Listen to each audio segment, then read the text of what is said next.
Hi folks, Dave here. So in this video I wanted to show you a little rig that I use to run my portable freezers off of a single 100 watt solar panel with minimal electronics. So what I have here is two things.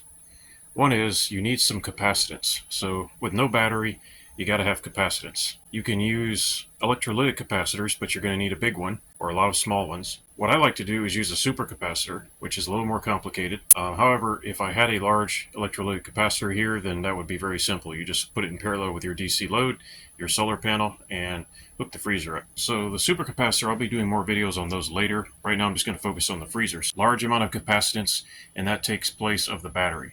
So now we've got our solar panel going straight into the capacitance. Now the problem is these little DC freezers that I like to experiment with, they are picky about the voltage. This one here doesn't like to be too much above 15 volts or it will shut off. This is a 12 or 24 volt freezer. If you get too high in voltage, this will shut off and it will show an error message on the screen. Because the controller in here doesn't really care, you're trying to run off a solar panel and it thinks it's a battery and it just has certain standards that it has set. So 14 volts is fine. However, the reason why it's holding 14 volts is not a coincidence, it's actually because of diodes. Yes, that's right, diodes. So what I've done with these diodes is I've made a rudimentary voltage regulator. And there are all sorts of ways to do this. I have many different videos about using diodes with solar panels to do all kinds of interesting things, including cook food and heat water.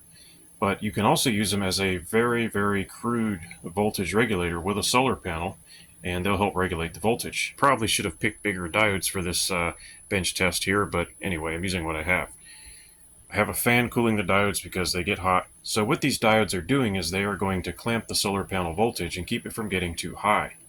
Because this solar panel I'm using likes to be up around 17 or 18 volts. But at 17 or 18 volts, that freezer is going to shut off. It's just going to sit there with an error on the screen and it won't work. What the diodes are doing is they're drawing current from the solar panel, which is a current limited source. Here you can see the amount of current they're drawing is currently 2.35 amps.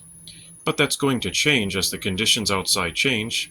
As you can see, it's already dropping off, and in fact, a cloud just went over outside and it's starting to get dim. What's happening?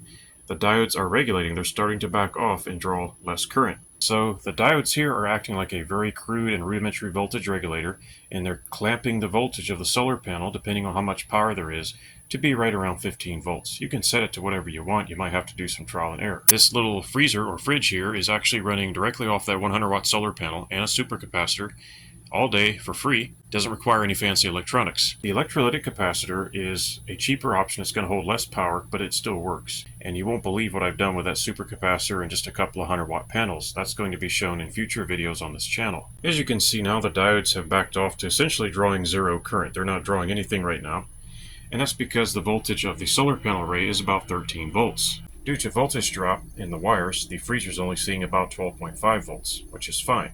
It still runs and it works just fine. It's important to note here that the diodes have stopped drawing current automatically. I didn't have to do anything. They're just sitting there waiting for the voltage to go too high and then they go into action. As the conditions change, these diodes continue to vary their current draw to regulate the voltage to the setting that you have specified. What's amazing is this is a very simple circuit. It's not sophisticated or really electronic. Of course, diodes are electronic components. The sun has gone behind a cloud and the voltage has dropped to 10.2 volts. However, that's okay. The diodes have automatically stopped drawing current and they're just sitting there idle. If you like this video and you want to support my work, please thumbs up, comment, and subscribe. Thanks for watching, folks, and I'll see you next time.